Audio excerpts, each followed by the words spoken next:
While Samsung continues to be one of the companies to beat in the mobile market, one big development in 2018 finally brought a beloved smartphone to a major US carrier. But how does OnePlus's latest offering stand up to Samsung's? This is Pocketnow and I'm Joshua Vergara. What's going on, everybody? Let's talk about the Samsung Galaxy S10 Plus up against the OnePlus 6T. You might have noticed in this video that I finally got my D-brand skin on here, and if you want to check them out for yourself, they have skins for the Samsung Galaxy S10 line all together in the links down below. But there is a new pattern, which is the one I have on my phone, and it is called Swarm. Again, you can head to D-brand's website via the links down below to see them for yourself.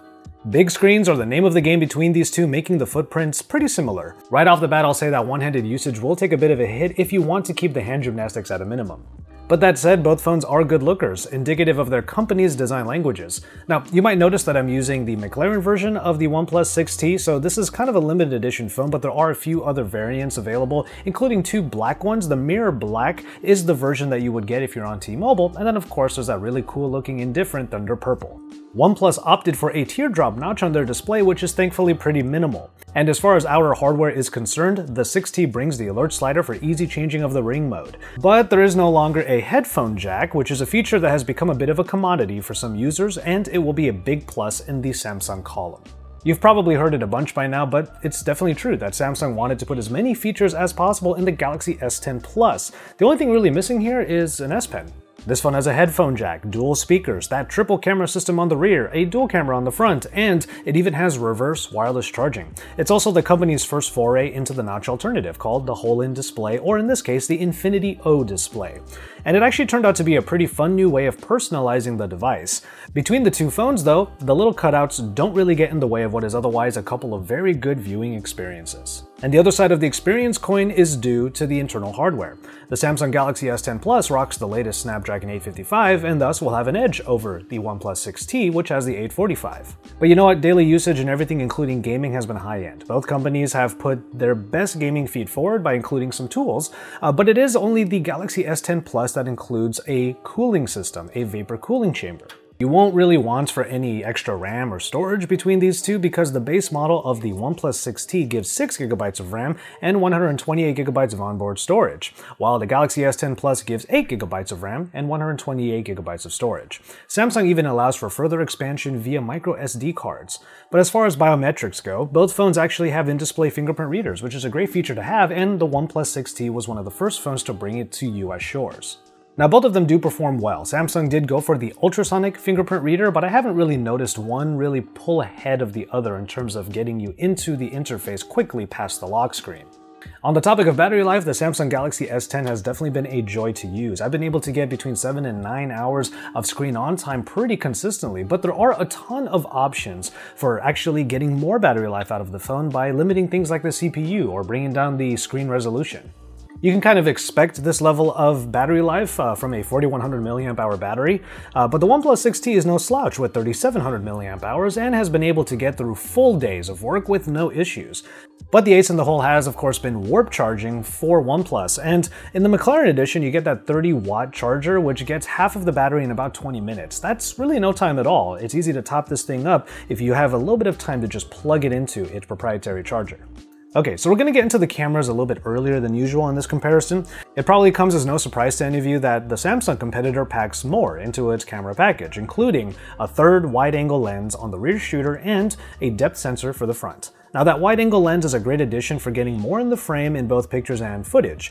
Between the Galaxy S10 Plus and the OnePlus 6T pictures, the results aren't actually skewed too far in any one direction.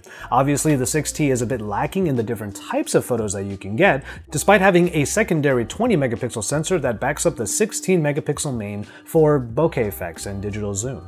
The one thing that Samsung still hasn't put into their flagship devices that OnePlus and honestly other manufacturers have been doubling down on is a night mode. As far as selfie shooting is concerned, there are portrait modes in either device and the beauty modes for potentially taking the airbrushing a bit too far. But I have to give Samsung a bit of the rub here because its front-facing shooter has 4K video recording, which is a great sell to people who do vlogging and a lot of Instagram stories. I wanted to go ahead and end this one on user interfaces because I'm sure a lot of you are going to have many opinions about these two operating systems here. These are two different versions of Android, but one of them is decidedly more minimalistic than the other. Let's start off with Samsung's though. Samsung One UI really tries to put in so many of the features you might already expect in Samsung phones into a more palatable skin. You could still get overwhelmed by many of the features, but as is the case with Samsung devices, you might get more than you need, but at least you have everything you need.